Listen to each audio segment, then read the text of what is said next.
يتدبرون القرآن ولو كان من عند غير الله لوجدوا فيه اختلافا كثيرا أفلا يتدبرون القرآن ولو كان من عند غير الله لوجدوا فيه اختلافا كثيرا. السلام عليكم ورحمة الله. إن الحمد لله نحمده ونستعينه ونستغفره ونعوذ بالله من شرور أنفسنا ومن سيئات أعمالنا. من يهده الله فلا مضل له ومن يضلل فلا هادي له، وأشهد أن لا إله إلا الله وحده لا شريك له، وأشهد أن محمدا عبده ورسوله. اللهم صل على محمد وعلى آل محمد كما صليت على إبراهيم وعلى آل إبراهيم إنك حميد مجيد. اللهم بارك على محمد وعلى آل محمد كما باركت على إبراهيم وعلى آل إبراهيم في العالمين إنك حميد مجيد. Welcome to the program where we ponder over the verses of the Quran for the benefit and the reason that we need to hold fast to the book of Allah, applying the order from Allah subhanahu wa ta'ala, كتاب أنزلناه إليك مبارك ليدبروا آياته وليتذكر أولو الألباب, that this is a blessed book that Allah subhanahu wa ta'ala revealed. For what purpose?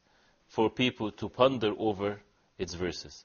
And this is our job, and this is what this program is for us to ponder and to look deeply into the verses of the Quran, to try to see what Allah subhanahu wa ta'ala wants from us, whether regarding to our deeds done by our hearts, the things that we say with our own tongues, and the things that we do in our life, in all of our affairs on the face of earth, in all of our relationships, whether it's towards our own selves, or our families, wives, husbands, children, neighbors, people at work, people with you in school, those who are elders, the young, the enemies, the friends, the Muslims, the non-Muslims, all of our affairs, all of the things that we do in our life, whether it's speech, whether it's action, whether it's a state that we are in, we are in need to know what Allah subhanahu wa ta'ala wants from us, so that we act according to what Allah subhanahu wa ta'ala wants from us. And this is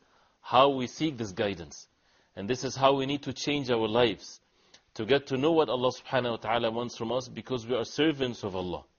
That we do not live our lives based on our own desires, but we live our lives according to what Allah subhanahu wa ta'ala, the creator of the heavens and the earth, He wants us to be. And this is the intentions, and we ask Allah subhanahu wa ta'ala to give us sincerity and truth and truthfulness, and for Him subhanahu wa ta'ala to show us the truth and to show us the way of the Prophet alayhi salatu wasalam. Today inshallah ta'ala with verses number 4 and 5 in the beautiful surah of Surah Al-Fatiha, the best surah, the most virtuous chapter in the Quran, as the Prophet alayhi salatu wasalam said. We need to look closely in these two verses. مالك يوم الدين إياك نعبد وإياك نستعين. مالك يوم الدين. Malik meaning the owner. And in another recitation, which is a correct recitation, Maliki Yawmiddin. Both are correct. Malik and Malik. Malik with an alif after the meme, Maliki Yawmiddin, means the owner of the day of judgment. Maliki Yawmiddin, the ruling judge of the day of judgment. And both correct, of course, and it both actually enrich the meaning. What is the meaning of Malik? Malik meaning the owner. And this is an attribute of Allah subhanahu wa ta'ala, that He is the owner of all things. Everything is owned by Allah subhanahu wa ta'ala. The human being, all that exists, everything is owned by Allah subhanahu wa ta'ala. And that is a belief, and also with it comes the practicality of it, the effect of it in the heart of a Muslim. That we are owned by Allah subhanahu wa ta'ala. That means we do not have a say or the freedom to do whatever we want. We need to fulfill the orders of Allah subhanahu wa ta'ala, and this is the real freedom. The real freedom is to realize that and to submit ourselves to Allah subhanahu wa ta'ala. When we say, for example, you own certain amount of money, and we have ownership. We own things in this life. This ownership is deficient. Why is it deficient? Because, and it's not complete, it's not perfect, because we have to die at a certain point of our life. We have to depart from this earth. Nobody claim whatsoever that they would live forever. And whatever we own, whatever we accumulate, one day we have to leave it behind. When we leave it behind, it's not us, it's not ours anymore. It belongs to someone else. Then others would have ownership of it, whether it's our offsprings or whatever there is. So it's not really the real ownership, because the real ownership, it's something that stays forever. So as a result of that, we believe, and we have to have this feeling in our hearts, that we basically are entrusted with the creation of Allah subhanahu wa ta'ala, with the things that we own, so that Allah subhanahu wa ta'ala will judge us according to the things that we own, whether we dispose it in the proper way, to be servants of Allah subhanahu wa ta'ala, or whether we abuse this amana, this trust that Allah subhanahu wa ta'ala entrusted us with. So we need to change the way that we look at things. Your money, yes, you own this money, and in Islam, there's no such a thing as shared ownership. But each person has his ownership, and it's respected. No matter how much you own, even if it's millions, that's your money. Yes, it's your wealth. But this is when it regards or versus one another. But when it comes to our behavior, our attitude towards our wealth, we believe that it's owned by Allah subhanahu wa ta'ala. So how do we earn it? It's something that we have to believe and we have to act according to what Allah subhanahu wa ta'ala wants us, and show us how to earn our wealth from permissible sources, not from something that is evil for us, harmful for us. And we also need to know how to spend it in the cause of Allah subhanahu wa ta'ala, how to use it for the sake of Allah subhanahu wa ta'ala, because it's owned by the creator of the heavens and the earth. Yes, we can enjoy our wealth by spending it in the proper way, in the permissible ways, but in our hearts we always believe that Allah subhanahu wa ta'ala is the owner of all things. That brings happiness actually, and contentment in the heart of the believers. Whether they are poor or rich, they look into the wealth as a test from Allah subhanahu wa ta'ala. Whether they would use it in the proper way, or whether they would be patient with regarding to not having enough wealth, for example, they are poor, and so on and so forth. So the word Malik, the owner of all things, is Allah subhanahu wa ta'ala, and that effect should be present in our hearts. Maliki Yawmiddin. Yawm means the day. Yawmiddin, the day of judgment. The day of judgment. And the word ad-din, it's the same word when we use for religion. And the day of judgment, one of the names of the day of judgment is Yawmuddin, the day of the deen, the day of the reward or punishment. And this is the literal meaning of ad-din, that people will be rewarded or they will be punished, which is the characteristic of the day of judgment. Allah subhanahu wa ta'ala says that He is the owner of the day of judgment. He is the owner of this life and in the hereafter. But the day of judgment is mentioned here, as the ulama, they explained in the tafsir, especially the day of judgment, to show that this is where the hearts are attached to. This is when, in this life that we live in, people claim ownership. And the disbelievers, they do not believe in the ownership of Allah subhanahu wa ta'ala, or they don't submit themselves to it. But when it comes to the day of judgment, not even a person would claim any ownership, because people then would realize the reality of all things, and all ownership will be taken away from them. Even the deficient ownership won't be there. The same thing when it comes to the other meaning of Maliki Yawmiddin, that He is the ruling judge in the day of judgment.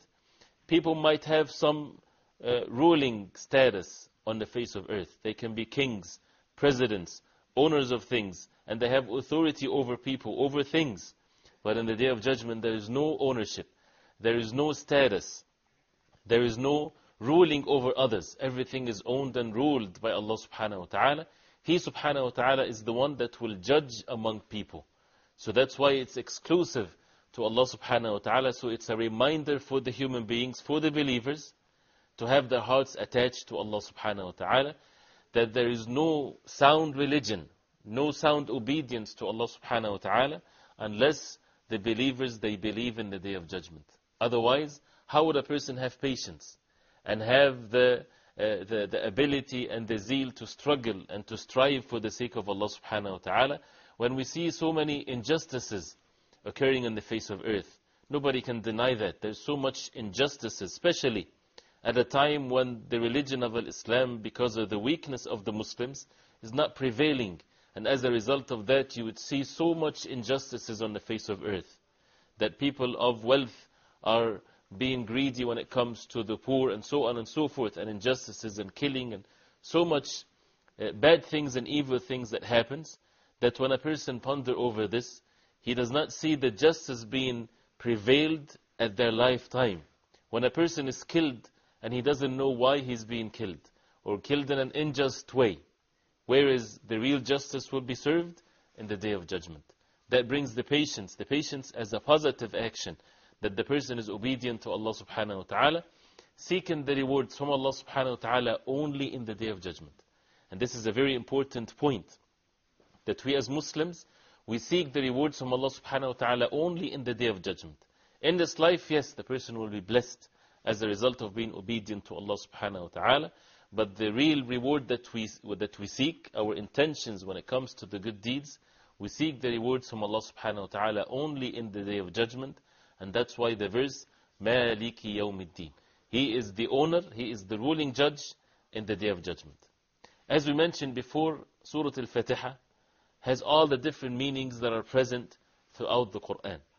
If we look closely and deeply into this verse, for example, and discuss in more details of what is the Day of Judgment is, then we would go through so many verses in the Quran. The Quran has so many verses that talks about the Day of Judgment, and how the believers would be, and how the disbelievers, and what has been prepared in the Day of Judgment for the believers and for the disbelievers. And actually the Day of Judgment, before people would enter Jannah or entering the hellfire, the stages of the Day of Judgment, the many stages in the Day of Judgment, all of that is explained in the Quran and in the Sunnah of the Prophet ﷺ. So this is a direction to us, that when you recite Surah Al-Fatiha every time you stand in the Salah, that we have some form of work that we need to do. We need to recite the verses of the Quran.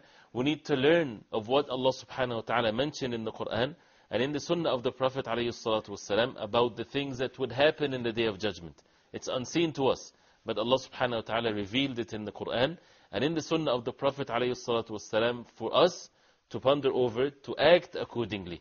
That's why we seek the reward for our actions in the Day of Judgment. So this is definitely an effect that should be present in the heart when we recite Maliki Yawmiddin or Maliki Yawmiddin, that the owner of all things, the ruling judge in the Day of Judgment is Allah subhanahu wa ta'ala. These are all attributes of Allah subhanahu wa ta'ala from one verse to the other. So when we say Alhamdulillahi Rabbil Alameen, that Allah subhanahu wa ta'ala, the one to be worshipped with perfect love and perfect submission, He is the Rabb, He is the owner, He is the sustainer, He is the provider. He is the one that in His hands is life and death. And He is the owner of all that exists. Ar-Rahman Ar-Rahim, we subject ourselves to the mercy of Allah subhanahu wa ta'ala, that He created us to have mercy on us. So that we would subject ourselves to the mercy of Allah subhanahu wa ta'ala. Maliki Yawmiddin brings the fear in the heart of the believers that Allah subhanahu wa ta'ala is the owner of the Day of Judgment. He is the ruling judge of the Day of Judgment. That means what? That means we need to act accordingly and to seek the pleasure of Allah subhanahu wa ta'ala in the Day of Judgment by being steadfast and obedient to Allah subhanahu wa ta'ala in this life. So, when we see Surah Al-Fatiha, this beautiful surah that Allah subhanahu wa ta'ala revealed, and there is some form of a dialogue, as the Prophet ﷺ said, that when a person is in the Salah, there's a dialogue that he would speak and Allah subhanahu wa ta'ala would say something. When we recite Surah Al-Fatiha, you say Alhamdulillahi Rabbil Alameen, Allah subhanahu wa ta'ala would say, Hamadani Abdi, my slave praised me. If you say Ar-Rahman Ar-Rahim, Allah subhanahu wa ta'ala would say, Athna alayya abdi, which means my slave praised me, exalted me, but in a different way. Maliki Yawmiddin, Allah subhanahu wa ta'ala would say, Majjadani abdi, exalted me, my slave exalted me, when we say Maliki Yawmiddin. And it goes on after that also with the rest of the verses of the Quran. And this is what we need to focus, that every time if we have this meanings in our hearts, this is what we get the response, and that's why the effect of it should be very clear in our hearts. The effect of it, that Allah subhanahu wa ta'ala is the owner of the Day of Judgment. That means all of our actions, seeking the rewards from Allah subhanahu wa ta'ala in the Day of Judgment, saving ourselves from the punishment in the Day of Judgment, so that our life will be steadfast on the way that Allah subhanahu wa ta'ala wants us to be. We continue inshallah ta'ala with this verse and next verse after the break. Until then, we'll see you inshallah ta'ala. أفلا يتدبرون القرآن.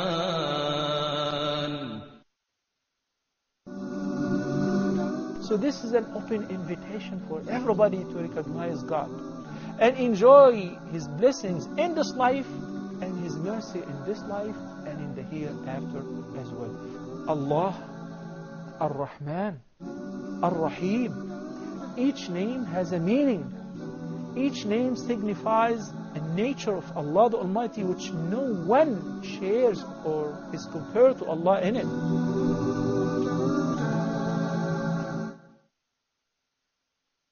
أفلا يتدبرون القرآن. Welcome back. Alhamdulillah, wassalatu wassalamu ala rasulullah. We're still with verse number 4, Malik Yawmiddin, إياك نعبد وإياك نستعين. We talked about the verse number 4, Malik Yawmiddin, that Allah subhanahu wa ta'ala is the owner of all things, and He's the owner of the Day of Judgment, and the effect of that in our hearts, that we seek the pleasure of Allah subhanahu wa ta'ala alone, when regarding to the Day of Judgment, that He is the owner of all things, that we act accordingly, and we humble ourselves to the Creator of the heavens and the earth, and we seek the help and the guidance from Allah subhanahu wa ta'ala, when we recite the Quran and we follow the Sunnah of the Prophet alayhi salatu wasalam. The next verse, إِيَّاكَ نَعْبُدُ وَإِيَّاكَ نَسْتَعِينُ. This verse, verse number 5 in Surah Al-Fatiha, which means you are the only one that we worship, and you are the only one that we seek help from. This verse is in the middle of Surah Al-Fatiha. Before it, you have praise. We praise Allah subhanahu wa ta'ala with what we recite. After this verse, we make dua. We ask Allah subhanahu wa ta'ala to guide us and so on. So this is in the middle as a covenant between us and Allah subhanahu wa ta'ala. And Surah Al-Fatiha teaches us how to humble ourselves to Allah subhanahu wa ta'ala and how to worship Him. It started with the praise of Allah subhanahu wa ta'ala in Alhamdulillahi Rabbil Alameen, Ar-Rahman Ar-Rahim, Malik Yawmiddin. It's all praise and all believing in the attributes of Allah subhanahu wa ta'ala, as an introduction that if these feelings are present in the heart, that Allah subhanahu wa ta'ala is the most perfect, the one to be praised subhanahu wa ta'ala, the owner of all things, the Lord of whatever that exists, the most merciful subhanahu wa ta'ala. Imagine all of these acts of worship are being filled in the heart of the believer, the one that recites Surah Al-Fatiha. That means now he is ready or she is ready to make this covenant truthfully with Allah subhanahu wa ta'ala. إِيَّاكَ نَعْبُدْ وَإِيَّاكَ نَسْتَعِينُ. You are the only one that we worship, and you are the only one that we seek help from. The question is, when we say this, are we truthful with Allah subhanahu wa ta'ala that He is the only one that we worship? That He is the only one that we seek help from? If we apply the first 3 verses, by the will of Allah subhanahu wa ta'ala, we'll be truthfully saying it, so that we would get the great rewards from Allah subhanahu wa ta'ala. And that's why, as it's mentioned in the hadith that I mentioned a part of it, the end of last segment, that the Prophet ﷺ said, when the person in the salah would say, إِيَّاكَ نَعْبُدُ وَإِيَّاكَ نَسْتَعِينُ, Allah subhanahu wa ta'ala would say, هَذَا بَيْنِي وَبَيْنَ عَبْدِي, that this is between me and my slave. And actually the word abdi give you the feeling, the feeling of the love, that Allah subhanahu wa ta'ala loves the believers, and give them that feel of love and the mercy from Allah subhanahu wa ta'ala for them, for the believers, when they recite Surah Al-Fatiha, when they are truthfully reciting Surah Al-Fatiha, that Allah subhanahu wa ta'ala, they say truly that He is the only one that they worship. The word na'bud, first of all, it says إِيَّاكَ نَعْبُدْ. It did not say we worship you alone. No, it starts with إِيَّاكَ, and this has a significance to it in the Arabic language, which, as the ulama, they say, to feed al-hasr, meaning give you the benefit that He is the only one, exclusively, the only one to be worshipped. Not like we worship Allah, that means you can worship other than Allah. Or we seek help from Allah, right? If a person says this, it can mean also that he seeks help from Allah subhanahu wa ta'ala, and he seeks help from other than Allah subhanahu wa ta'ala. But in the verse, when the word إِيَّاكَ comes first, it means He is the only one. Exclusively the only one that we worship is Allah subhanahu wa ta'ala. The only one that we seek help, truthfully, is Allah subhanahu wa ta'ala. Na'bud is that we worship. It comes in the plural tense. The verb of al-ibadah. The ibadah is worship. And this is the purpose of our creation. As Allah subhanahu wa ta'ala says in the Quran, وَمَا خَلَقْتُ الْجِنَّ وَالْإِنسَ إِلَّا لِيَعْبُدُونَ. That I created the jinn and the mankind for one purpose, and that is for them to worship Allah subhanahu wa ta'ala alone. So the word na'bud is the verb of worship. The definition of worship, what is the meaning of worship? Actually, worship as an English word, it is not as comprehensive as the word ibadah in Arabic. The word worship might give you the feel that it's just some form of rituals that a person do, movements or actions that a person would do once in a while, part of the day, part of the week, whatever there is. This is actually the sense that a person would get when he hears the word worship. That's why some people, they have some difficulty understanding the verse that the only purpose of our creation is to worship Allah. Does that mean that we're supposed to be constantly standing in the salah during the day and during the night? We don't eat and drink? Of course not. This is not the meaning of it. So how can the ayah, the verse of the Quran says that this is the only purpose, that our only job on the face of earth is to worship Allah subhanahu wa ta'ala alone? So that means, or ibadah in the religion of Islam, according to the understanding that we understand from the Quran, is far more comprehensive than the meaning of the word worship. And that's why it's good to keep it as ibadah. It's good to keep it as إِيَّاكَ نَعْبُدْ. Why is that? Because our salah, our prayers, before that our belief, our prayers, our charities, our fasting, our dhikr, when we make remembrance of Allah subhanahu wa ta'ala, our relationships, eating and drinking, sleeping, even going to the bathroom, all of our affairs have to come under this purpose of our life, and that is to worship Allah subhanahu wa ta'ala alone. How is that? It's very easy and simple. By just following what Allah subhanahu wa ta'ala ordered us. So our beliefs is according to what Allah subhanahu wa ta'ala showed us in the Quran and the Sunnah of the Prophet sallallahu alaihi wasallam. We do the acts of worship that Allah subhanahu wa ta'ala ordered us to do in the most perfect way. We give the charity as Allah subhanahu wa ta'ala ordered. We fast, we make remembrance of Allah subhanahu wa ta'ala. We are kind to others. We are kind to the neighbors. All these types of relationships, we do it according to what Allah subhanahu wa ta'ala ordered. When He said subhanahu wa ta'ala in the Quran, وَقُولُوا لِلنَّاسِ حُسْنًا. Speak to people with all that is good. This is by itself a very general term, a general order from Allah subhanahu wa ta'ala that we're supposed to humble ourselves to it.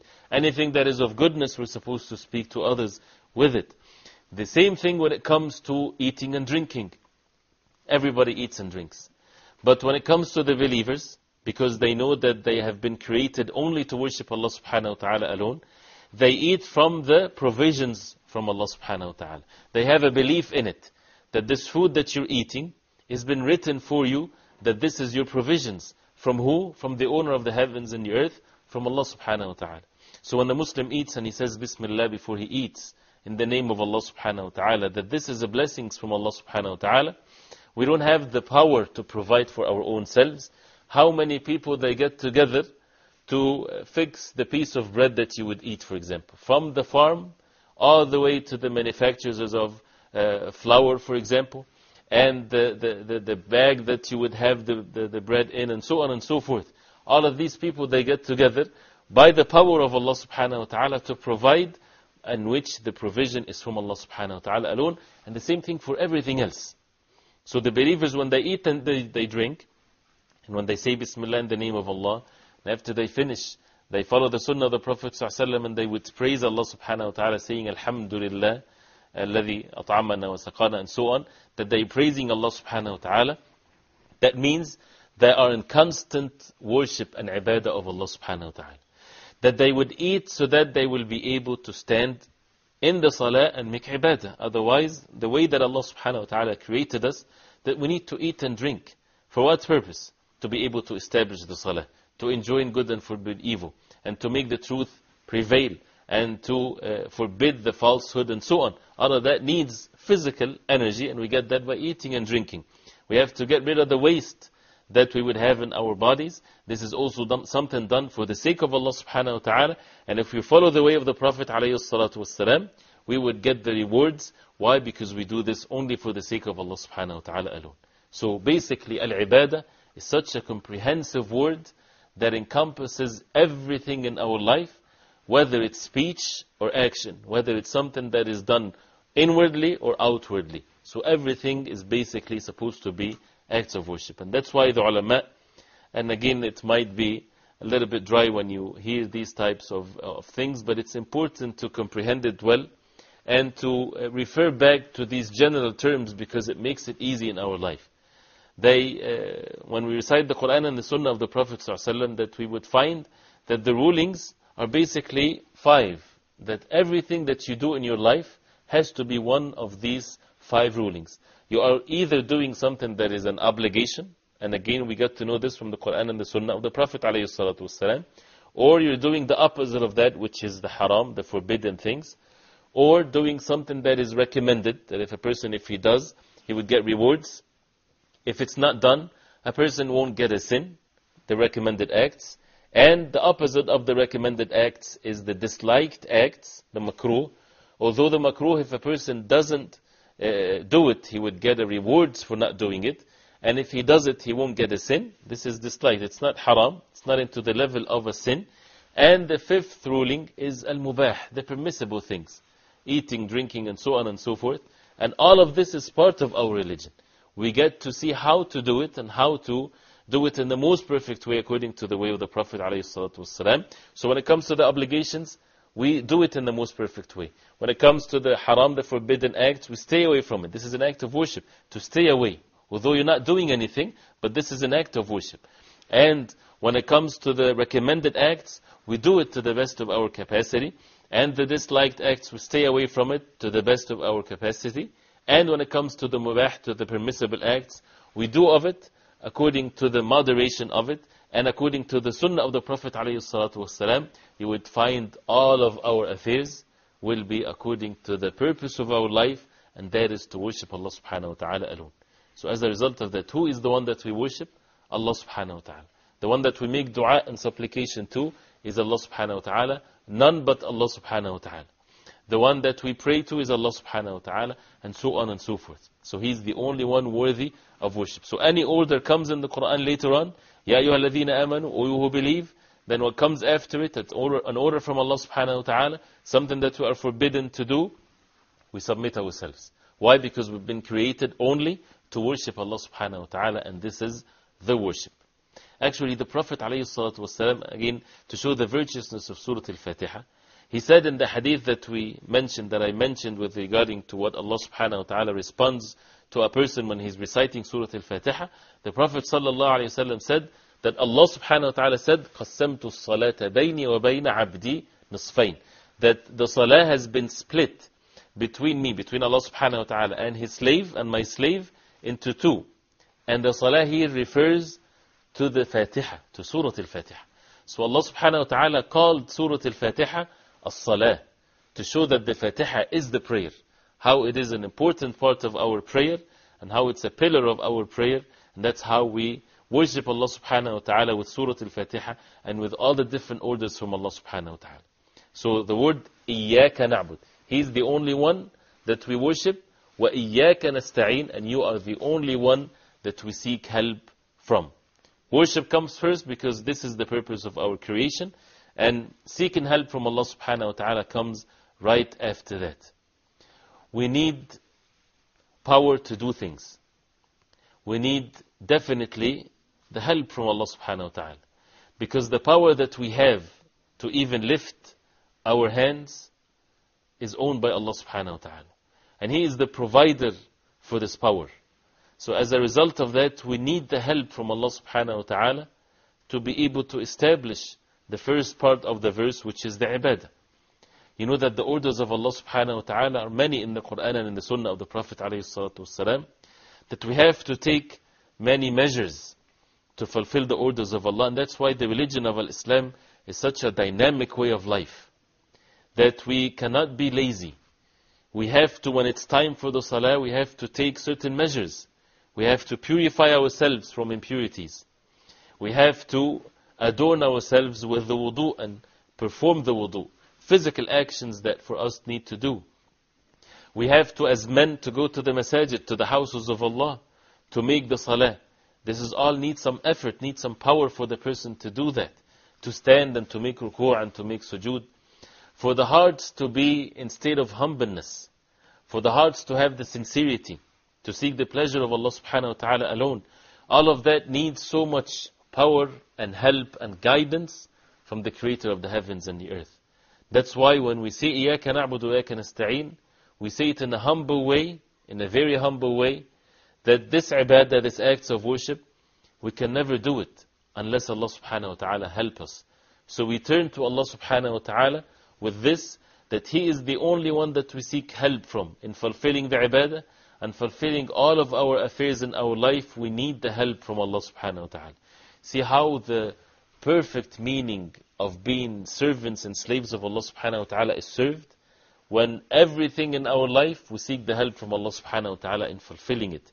Even putting your shoes on, even lifting the food to your mouth, we need the help from Allah subhanahu wa ta'ala. And that's why we turn to Allah subhanahu wa ta'ala at all times. With such beautiful dua, with the remembrance of Allah subhanahu wa ta'ala, إِيَّاكَ نَعْبُدُ وَإِيَّاكَ نَسْتَعِينُ. إِيَّاكَ نَعْبُدُ وَإِيَّاكَ نَسْتَعِينُ. We worship Allah subhanahu wa ta'ala alone. We seek the help from Allah subhanahu wa ta'ala alone in matters of worship and all of our affairs. These two, if it's correct to say, variables in our life. The ibadah and al-isti'ana. Al-ibadah meaning the worship, and al-isti'ana from nasta'in meaning the seeking help, when we seek help from Allah subhanahu wa ta'ala. These two acts of worship needs to be done in the most perfect way in our life.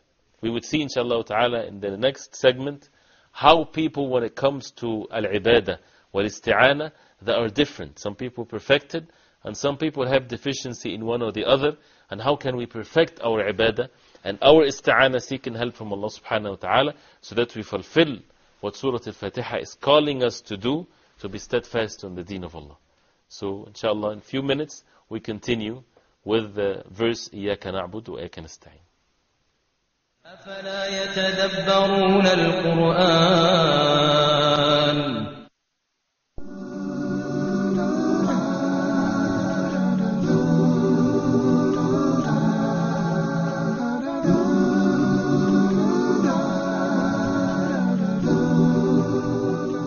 Who should you marry? When is it time for divorce? I want my children to love Islam, but I don't know how. The Quran and Sunnah has the answer to these questions and more. To find out what those answers are, check out Family Issues and see the difference clear guidance makes.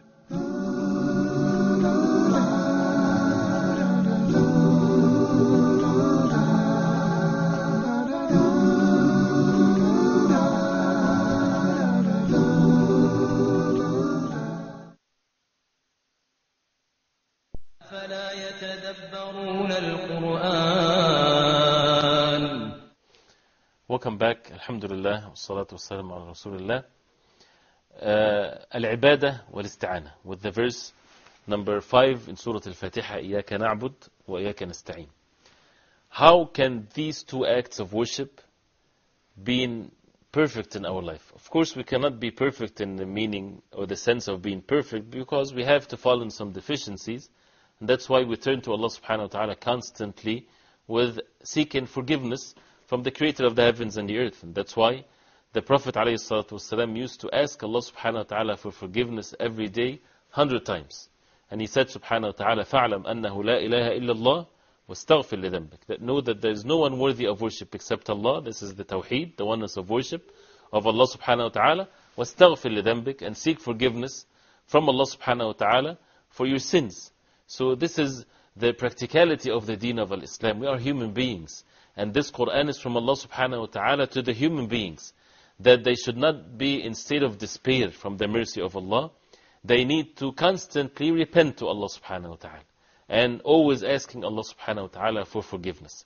So al-ibadah wal-isti'ana.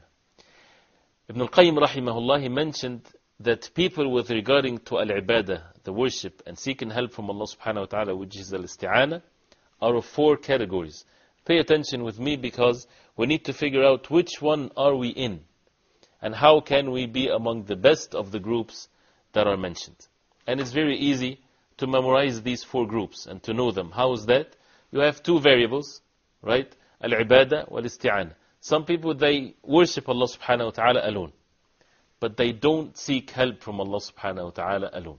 Or they're not good in this act of worship.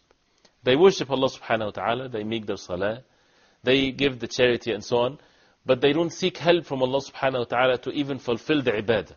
They don't make dua to Allah subhanahu wa ta'ala to help them. They don't see that they are in need of the help from Allah subhanahu wa ta'ala to be able to fulfill the acts of worship in the most perfect way. This is deficiency, definitely. The second group are the group that would have it in an opposite way. They do not worship Allah subhanahu wa ta'ala, or they do not worship Allah subhanahu wa ta'ala in the perfect way, in the way that Allah subhanahu wa ta'ala wants them to be, but they seek help from Allah subhanahu wa ta'ala. Many people are in this category. You would find them in times of distress, they say, "Oh Allah subhanahu wa ta'ala, help us." They would make dua to Allah subhanahu wa ta'ala in their affairs of this life, to eat and drink and to have wealth and so on and so forth. But they don't worship Allah subhanahu wa ta'ala. They have deficiencies when it comes to their salah. When we talk about the believers, for example, the Muslims. This is another deficiency, because we need to seek help from Allah subhanahu wa ta'ala, and we need to worship Him alone subhanahu wa ta'ala. A third category are the category of the people, those who do not worship Allah subhanahu wa ta'ala, and they do not seek help from Allah subhanahu wa ta'ala. And this is definitely a state of arrogance that the person needs to stay away from, because we need to humble ourselves to Allah subhanahu wa ta'ala by worshipping Him alone, and we need to seek help from the Creator of the heavens and the earth. So a category of people, the disbelievers and the like of them, they do not worship Allah subhanahu wa ta'ala, and they do not seek help from Allah subhanahu wa ta'ala. A lot of the Muslims, when they have the title as being Muslims, but you won't find them establishing the salah, the prayers. They don't seek help from Allah subhanahu wa ta'ala. What is the benefit of just having the title as a Muslim? A Muslim meaning that he or she submitted themselves to Allah subhanahu wa ta'ala. This is the meaning of it. In what sense that we submit ourselves to Allah subhanahu wa ta'ala? In beliefs and actions. So we worship Allah subhanahu wa ta'ala alone, we seek help from Allah subhanahu wa ta'ala, and this is how we submit ourselves to the Creator of the heavens and the earth. So this is definitely not a good group. The best of the 4 groups, as you probably know by now, are those who would worship Allah subhanahu wa ta'ala according to the way of the Prophet alayhi salatu wasalam, not according to their own desires, but according to the sunnah of the Prophet alayhi salatu wasalam. And they seek help from Allah subhanahu wa ta'ala alone, whether regarding to matters of their salah, and in general, in all of their affairs. The Sahaba radiallahu anhum, they used to seek help from Allah subhanahu wa ta'ala with even the salt that they put on the food. Or if their shoes, for example, need some repair, they would seek help from Allah subhanahu wa ta'ala. And that doesn't take more than a state in our heart to be in. And for our dua, constantly we need to make dua to Allah subhanahu wa ta'ala. As the Prophet alayhi salatu wasalam said, "Ad-du'a huwa al-ibadah." That the dua is the ibadah. The dua is the ibadah. Why? Because you're either making dua that praising Allah subhanahu wa ta'ala, or you're making dua seeking help and seeking goodness from Allah subhanahu wa ta'ala, and both are dua. Both are dua and both are acts of worship. So when we say إِيَّاكَ نَعْبُدُ وَإِيَّاكَ نَسْتَعِينُ, we need to perfect it. We need to worship Allah subhanahu wa ta'ala according to the orders of Allah in the Quran and the Sunnah of the Prophet alayhi salatu wasalam, and we need to seek help from Allah subhanahu wa ta'ala alone. Seeking help from Allah, that brings the subject of at-tawakkul, putting trust in Allah subhanahu wa ta'ala. Putting the trust in Allah subhanahu wa ta'ala, meaning that our hearts is firm on the belief that everything is owned by Allah subhanahu wa ta'ala, that He is the all-hearer, the all-seer, that He hears our dua, that we need to be obedient to Him and we seek help from Him alone, and we take the means, we take the physical means, but we are content that everything is owned by Allah subhanahu wa ta'ala, and all the affairs of the people are controlled by Allah subhanahu wa ta'ala. So as a result of that, we would do what Allah subhanahu wa ta'ala ordered us, and usually the issue comes when there is some form of opposite or contradictions when it comes to, this is the order of Allah, establish the salah on time. And you have a materialistic needs in this life, whether it's your work, your job, or being lazy, or whatever there is. Who would you put forward when it comes to these times where it's a test from Allah subhanahu wa ta'ala? If we put forward the orders of Allah subhanahu wa ta'ala, you need to have and to put the trust in Allah subhanahu wa ta'ala when you're doing that. Why? Because you might leave some form of a great deal that you would break in matters of investments, because the adhan is being called and you need to make salah. So you have to have the trust in Allah subhanahu wa ta'ala that Allah subhanahu wa ta'ala is the provider, that He's the one that provides for you. You just take the means. But He ordered you now to establish the salah, and He's the one that ordered you to seek His provisions, so He will provide for you.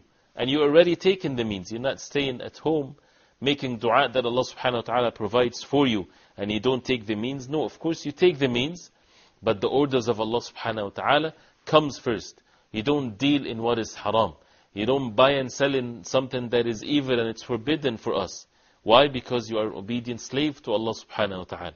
So putting the trust in Allah subhanahu wa ta'ala in all of our affairs is a result and a practical benefit that we would learn from إِيَّاكَ نَعْبُدْ وَإِيَّاكَ نَسْتَعِينَ. Seeking help from Allah subhanahu wa ta'ala in all of our affairs, and we need to practice that gradually. This is something that would change our whole entire life, because we are in need of Allah subhanahu wa ta'ala for all of our affairs. Also, we got to learn that al-ibadah levels, and we have to try our best to go from one level to the other to establish the deen of Islam in our life in the most perfect way. The Prophet ﷺ mentioned in the authentic hadith that in hadha deen mateen, that this religion is very strong. So go into it with gentleness. So go into the levels of ibadah, the levels of worship of Allah subhanahu wa ta'ala with ease and gentleness, so that you don't quit in the middle. Because we need the patience, and we need the steadfastness, and we need the help from Allah subhanahu wa ta'ala, because He's the one that bestows His mercy unto the believers to be steadfast on the deen of Allah. You see, many of us, we would say we wish that we are steadfast on the deen of Islam. Many of those who commit sins, they would say we wish that we'll be steadfast on the deen of Allah. And this is something that is of their good nature. They want to be steadfast, they want to be religious and righteous and so on. But they have so much temptations, or the environment that they live in is such a tough environment, and so on and so forth. So they don't know how to do things and how to be steadfast on the deen of Allah. You need to turn to Allah subhanahu wa ta'ala sincerely, truthfully. And if we turn to Allah subhanahu wa ta'ala sincerely, and putting the trust in Allah subhanahu wa ta'ala. One of the sisters, she had a question, and she sent that question to the program, with regarding to her life and her job, for example, makes it difficult for her to wear hijab and things of that nature. This is the cure to our diseases. When we believe that the provider is Allah subhanahu wa ta'ala, that we need to seek help from Him alone, that if you quit this job that is preventing you from being obedient to Allah subhanahu wa ta'ala, never think or believe that Allah subhanahu wa ta'ala will abandon you. Allah subhanahu wa ta'ala is the most merciful. He provides for a bird, for what is even smaller than that. He won't provide for the human beings, the one especially that would turn to the Creator of the heavens and the earth alone. This is such an important belief that we have to have in our hearts, that Allah subhanahu wa ta'ala is our provider. He's the one that provides for us. So put your trust in Allah. Put your trust in Allah by taking the permissible means, by depending on Allah subhanahu wa ta'ala, that you do what Allah subhanahu wa ta'ala ordered you to do, and never be scared or afraid that you won't be provided for, that you will be poor, or whatever there is. Put your trust in Allah subhanahu wa ta'ala. And also it shows that guidance is in the hands of Allah subhanahu wa ta'ala. We need that. So that's why when we turn sincerely and truthfully, why do we keep repeating the issue of being truthful?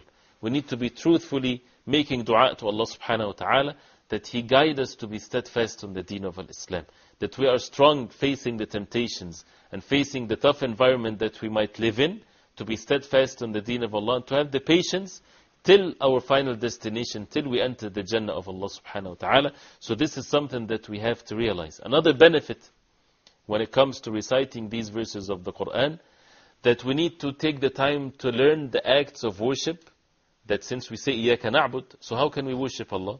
We have our hearts, we have the tongue, we have the different parts of our bodies. Each part has the 5 different rulings.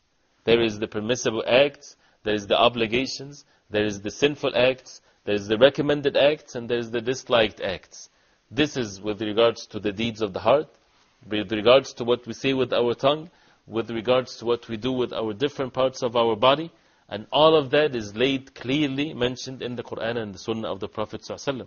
We cannot figure that in an hour or so. We need to take the time, day after day, week after week, to learn gradually, and every time we learn something, we apply it in our life, we do the best we can, and we seek help from Allah subhanahu wa ta'ala, because you can't do it alone. We need the help from Allah. You have enemies, you have the shaitan whispering, we have the physical enemies from the human beings, and our own self that tends to be ignorant in many cases and many times, as Allah subhanahu wa ta'ala mentioned in the Quran, إِنَّ عَرَضْنَا الْأَمَانَةَ عَلَى السَّمَوَاتِ وَالْأَرْضِ وَالْجِبَالِ فَأَبَيْنَ أَن يَحْمِلْنَهَا وَأَشْفَقْنَ مِنْهَا وَحَمَلَهَا الْإِنسَانُ إِنَّهُ كَانَ ظَلُومًا جَهُولًا. That the human being is ignorant and he is unjust. We need to lift from ourselves this characteristics of being ignorant by learning what Allah subhanahu wa ta'ala wants from us. We need to lift the negative characteristic of being unjust by doing righteous good deeds. So we have to put the effort. It doesn't come by default.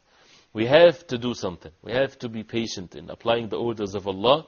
And we have to take that step, and we seek help from Allah subhanahu wa ta'ala. Before we take the step, we turn to Him sincerely to guide us and to help us in whatever act of worship that you want to do. If you want to make the night prayer, and you see that you are not able to get up at night and make your salah, and you feel that it's difficult for you, turn to the Creator of the heavens and the earth alone. Ask Him sincerely in your salah at any time that He would guide you and that He would help you to get up at night and for you to make the night prayer, so that you're not tired when you're making the prayer. Seek the help from Allah subhanahu wa ta'ala alone. And then learning the etiquettes of doing that. And when you get up during the night, every step you take to make your wudu is not wasted. It's all rewarded for. And Allah subhanahu wa ta'ala promised the believers for such great rewards. By learning the virtues of these deeds, it would make the Muslim steadfast on these deeds and actions ordered by Allah subhanahu wa ta'ala. We need to learn how to be sincere and how to be truthful and so on. And all of these great qualities, we cannot do it on our own. We need the help from Allah subhanahu wa ta'ala alone.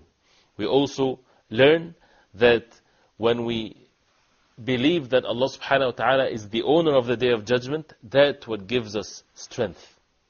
When people always learn how to be confident in their actions, it's definitely a good thing.